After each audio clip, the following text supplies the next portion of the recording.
J'ai passé 3 jours à Palma au mois de mars pour mon anniversaire, toute seule. Ce n'est pas mon premier voyage solo, mais c'est la première fois dans un pays où je ne connais personne. Arrivée vendredi soir à l'hôtel Alualeo de Can Pastilla, petit room tour, j'ai trouvé que la chambre était très spacieuse et bien agencée. Le lit était tellement grand et confortable, ça m'a changé d'une place dans mon studio parisien. J'avais un petit espace pour écrire et même une terrasse sur laquelle j'ai fait ma skincare tous les matins. Je vous montre la vue le lendemain matin, il y a mieux mais j'aime bien. J'avais tellement bien dormi et j'étais de bonne humeur pour explorer la ville. Petit outfit check.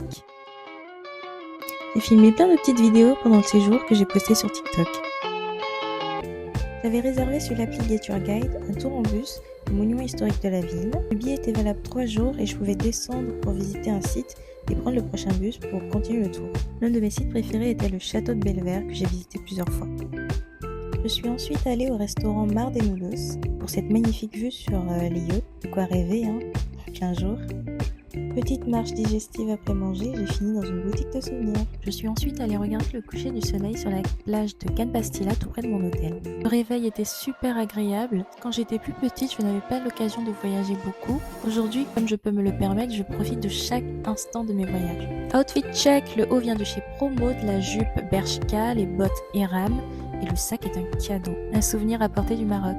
J'avais réservé une excursion jusqu'au port de Solières en train et en tram, ce qui m'a permis de voir une autre ville que Palma, ce que j'ai adoré. Mon seul regret, c'est de ne pas avoir passé plus de temps au port de Solières, qui était tout simplement magnifique.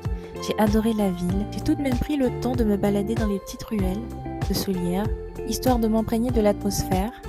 Le cadre était tout simplement magnifique. Après ma balade, j'ai fait le même trajet dans l'autre sens pour retourner à Palma. Les paysages étaient tout aussi magnifiques et cette fois-ci il y avait plus de soleil sur le chemin du retour. Arrivée à la gare, j'ai repris des forces et je suis repartie me balader, cette fois-ci à Palma. J'ai même repris le tour du bus que j'avais fait la veille et j'ai continué à explorer la ville. C'était ma dernière journée complète à Palma. Le lendemain, je retournais à Paris en fin d'après-midi. Le 3e jour, j'ai emballé mes souvenirs et fait mes valises. J'ai même eu le temps de filmer des petites vidéos TikTok que j'ai postées. Outfit check, je porte du H&M de la tête aux pieds, sauf mon sac qui vient de chez Uniqlo. Dernière visite avant mon départ, je me suis rendue à la cathédrale de Palma. Malheureusement, je n'ai pas pu la visiter car elle était fermée, donc je me suis baladée dans les jardins, tout aux alentours de la cathédrale.